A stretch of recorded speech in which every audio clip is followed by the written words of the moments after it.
Assalamualaikum warahmatullahi wabarakatuh.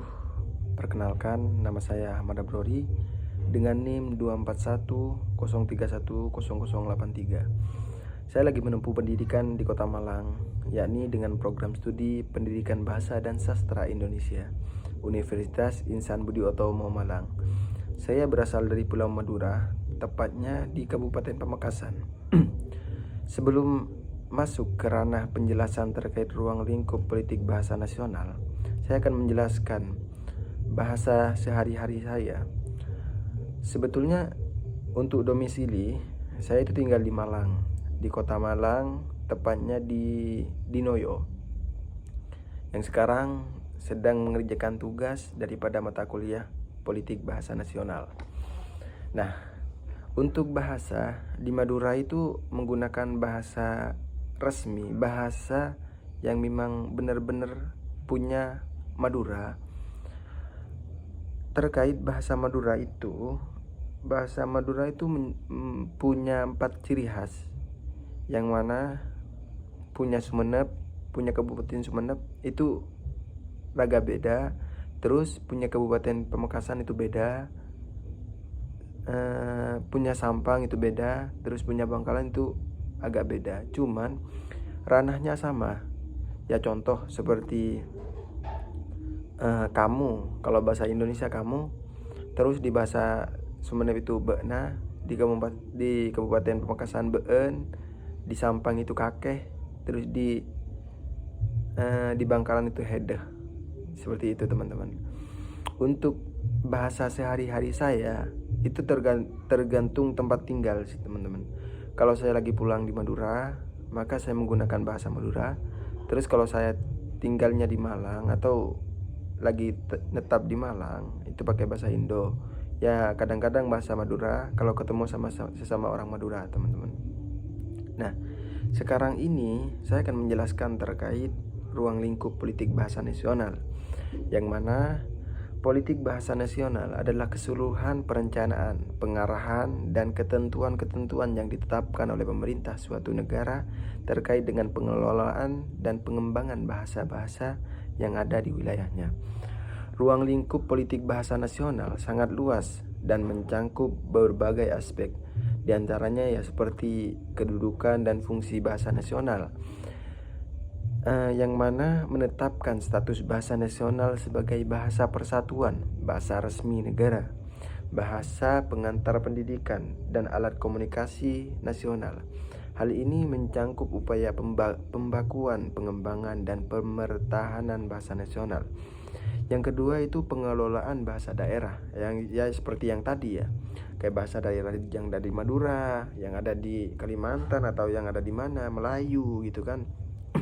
Itu harus dikelola dengan baik oleh daerah, yang mana menentukan kebijakan terkait pelestarian, pengembangan, dan penggunaan bahasa-bahasa daerah yang merupakan kekayaan budaya bangsa. Ini bisa meliputi dukungan terhadap pendidikan bahasa daerah, realitalisasinya bahasa yang terancam punah, dan pemanfaatan bahasa daerah dalam konteks lokal. Yang ketiga itu penggunaan bahasa asing, yang mana mengatur peran dan penggunaan bahasa asing dalam berbagai bidang seperti pendidikan, ekonomi, ilmu pengetahuan, dan teknologi. Kebijakan ini dapat mencangkup promosi penguasaan bahasa,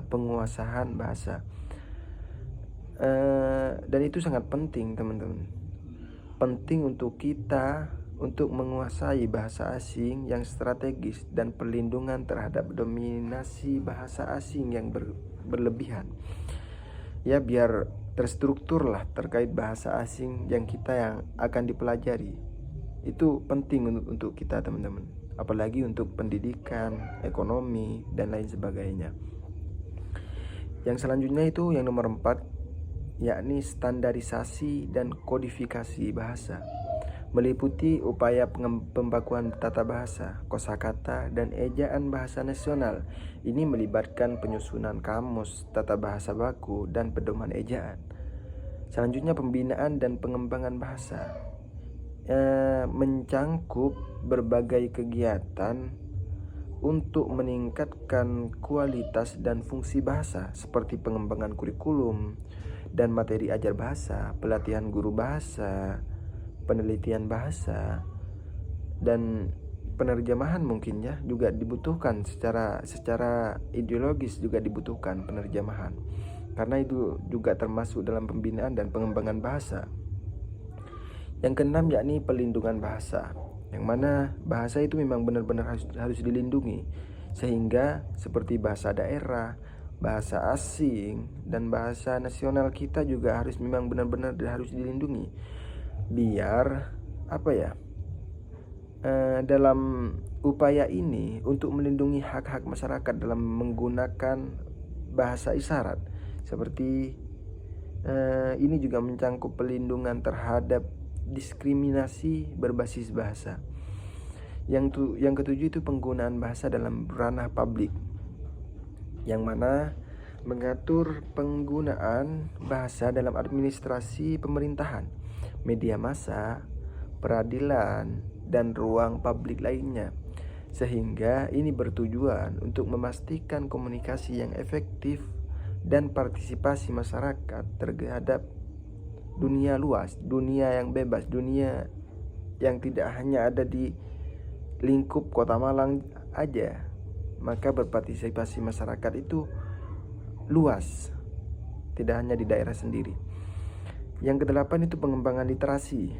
Ini juga butuh teman-teman, literasi, meningkatkan kemampuan kita untuk membaca dan menulis masyarakat dalam berbagai bahasa, terutama bahasa nasional. Ini melibatkan program-program pendidikan dan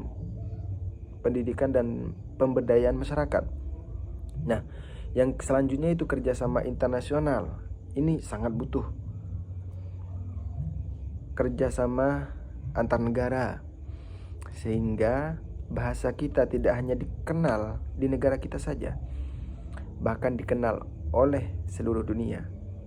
Masyarakat yang ada di luar negara itu juga kenal terhadap bahasa kita, yang mana melibatkan partisipasi dalam forum internasional terkait bahasa dan budaya, serta kerjasama negara lain dalam pengembangan bahasa.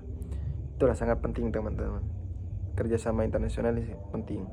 Nah, secara keseluruhan, ruang lingkup politik bahasa nasional itu bertujuan untuk memperkuat identitas nasional melalui bahasa persatuan, terus meningkatkan efektivitas komunikasi di berbagai bidang kurikulum seperti pendidikan dan lain sebagainya, terus melestarikan dan mengembangkan kekayaan bahasa dan budaya bangsa, seperti meningkatkan daya sains bangsa melalui penguasaan bahasa daerah, bahasa asing, atau bahasa yang strategis seperti halnya bahasa-bahasa nasional kita itu sangatlah strategis.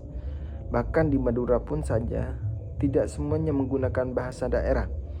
Bahkan ada sebagian, bisa dibilang 1-2 orang itu ada yang menggunakan bahasa Indo, karena memang itu adalah bahasa kebanggaan kita. Terus melindungi hak-hak linguistik seluruh warga negara. Nah, setelah itu politik bahasa nasional ini merupakan bagian dari integral dari pengembangan nasional yang berkelanjutan dan berwawasan kebudayaan. Kebijakan yang efektif dalam bidang ini akan berkontribusi untuk kemajuan sosial, ekonomi, pendidikan, dan budaya bangsa. Maka marilah kita jaga bahasa kita dengan dengan baik, sehingga bahasa kita dikenal oleh seluruh dunia dan tidak rusak hanya warga negara sendiri. Wallahul muwaffiq ila aqwamit thoriq. Wassalamualaikum warahmatullahi wabarakatuh.